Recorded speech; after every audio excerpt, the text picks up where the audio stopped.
Hello, myself Yogesh Garg, Faculty of Applied Science Department. Welcome to our YouTube channel RPIIT Academics. If you like the content, please subscribe our channel. Today we will discuss about the spectroscopic techniques and applications. What is spectroscopy? तो spectroscopy होती है interaction between matter and electromagnetic radiation, कि आपके पास कोई matter है उसके बीच में और इलेक्ट्रोमैग्नेटिक रेडिएशन, इन दोनों के बीच में जो इंटरेक्शन होती है उसको स्टडी करना ही हम क्या कहते हैं, स्पेक्ट्रोस्कोपी।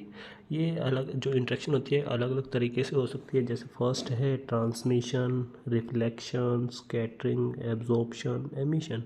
ये अलग अलग वेज है जिसके तरह में इंटरेक्शन होती है इलेक्ट्रोमैग्नेटिक रेडिएशन और मैटर के बीच में।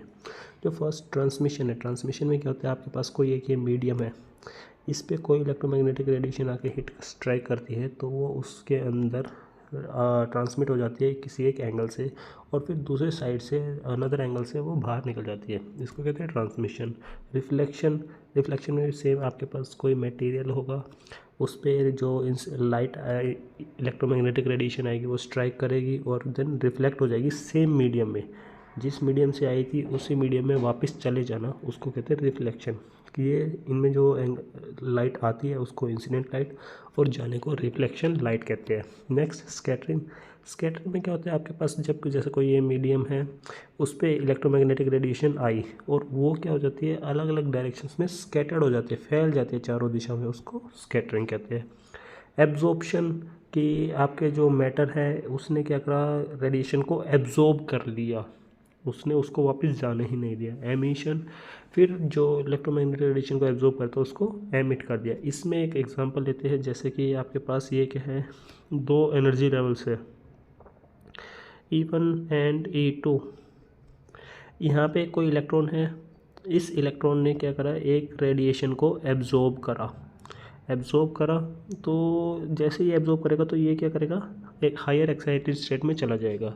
तो इसको क्या कहते हैं, एब्जॉर्प्शन स्पेक्ट्रोस्कोपी। अब ये जो इलेक्ट्रॉन हायर एक्साइटेड स्टेट में गया है ये वहाँ क्या है, अनस्टेबल है, इसलिए ये क्या करेगा, वापस अपनी इनिशियल स्टेट पे आ जाएगा। उस टाइम जो रेडिएशन एमिट करेगा उसको कहते हैं एमिशन स्पेक्ट्रोस्कोपी। ठीक है। तो नेक्स्ट अब हमें पढ़नी है इम्पोर्टेंस ऑफ स्पेक्ट्रोस्कोपी। स्पेक्ट्रोस्कोपी क्या इंपॉर्टेंस है हमारी साइंटिफिक रिसर्च में, एनालिसिस में स्पेक्ट्रोस्कोपी बहुत इंपॉर्टेंट प्ले रोल करती है। इसका हर फील्ड में, chemistry, bio, astronomy, environmental science, material science, हर जगह इंपॉर्टेंस होती है।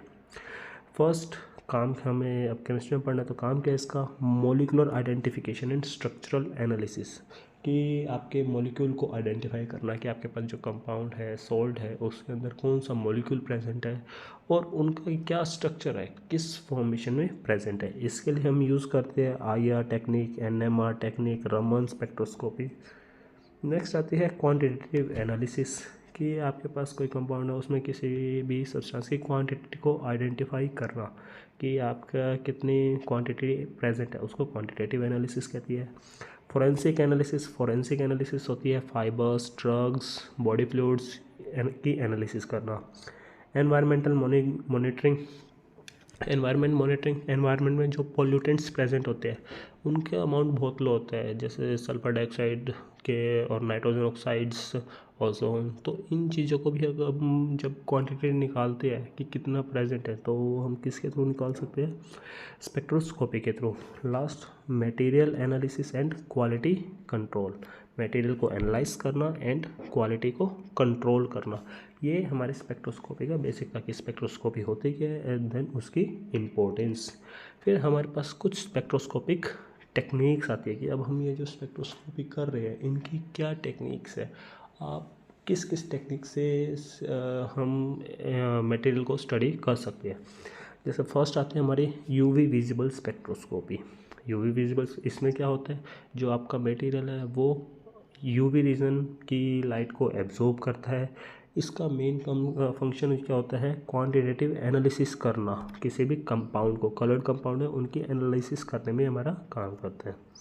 Second, infrared spectroscopy. IR spectroscopy में क्या होता है, जो आपका मॉलिक्यूल है वो इंफ्रारेड लाइट्स को एब्जॉर्ब करता है। Third NMR nuclear magnetic resonance, इसके अंदर जो हमारा न्यूक्लियस होता है वो एक इलेक्ट्रोमैग्नेटिक रेडिएशन को एब्जॉर्ब करेगा।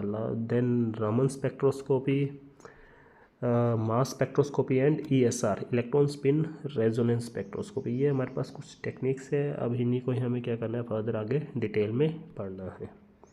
Thank you.